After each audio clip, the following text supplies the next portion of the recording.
My name is Matt Chan. I'm the Adoption Volunteer Coordinator for Cat's Cradle. In your opinion, what do you believe the importance of volunteerism to the nonprofit sector today? Well, for a cat rescue such as ours, we can't accomplish all the things we want to just through staff alone. We only have about 5 staff members, and we have about 200 plus volunteers, and that includes our fosters.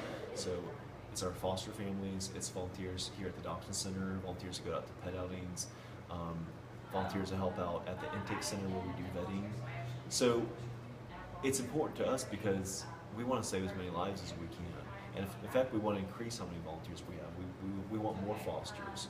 We can pull more cats from area shelters because we'll know we'll have more foster homes, and we have them. We adopt out about 400 cats a year. We transfer about 250 cats a year to other no-kill rescues. So just right there, that's 650 cats a year that we're saving lives of. We also help save lives of other cats through spay-neuter. And so all of these things can happen through our volunteer. It's through our donors, our grantors, that type of thing. But we need those volunteers to keep making that progress and having that success. So what would you say the process you go through for recruiting volunteers, like what you look for in regard to, the importance of volunteers here at Cat's Cradle?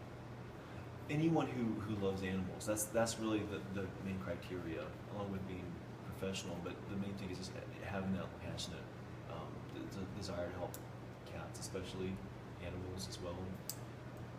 As long as someone has that desire to help out, we're going to want to work with them. Mm-hmm. How significant of a role do you think ethics play when making decisions for Cat's Cradle?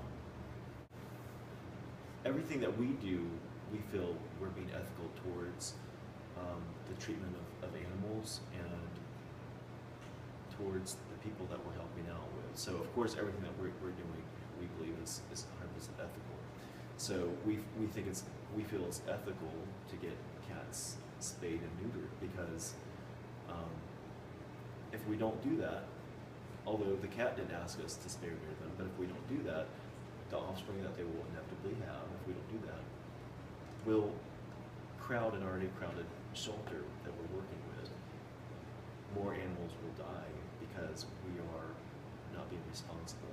So for us, being ethical is also being responsible, and that's plays a big part in spay neuter of cats. TNR, which is trap neuter return, so we believe in trapping wild cats, getting them sterilized, and then bringing them back where they came from, rather than just rounding them up and bringing them to a shelter to be euthanized.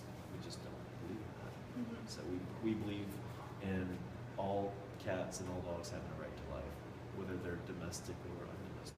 Do you think that being an ethical individual is different from being an ethical organization, or do you think that those conflict from time to time?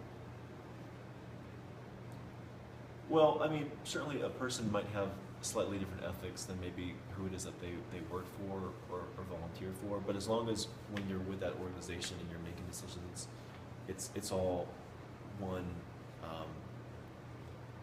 united, Cool. belief system. Mm-hmm. Then it doesn't make a big difference. You just have to, when you're working for the organization or you're a volunteer for the organization, you have to be in line with the ethics of that organization. And then if you had different ethics, then that's the time when you need to bring it up and discuss why you might believe something differently. But honestly, and I've been here for 3 years, that's never been an issue that I've ever come across or had myself. Mm-hmm. All right, well, thank you for answering our questions.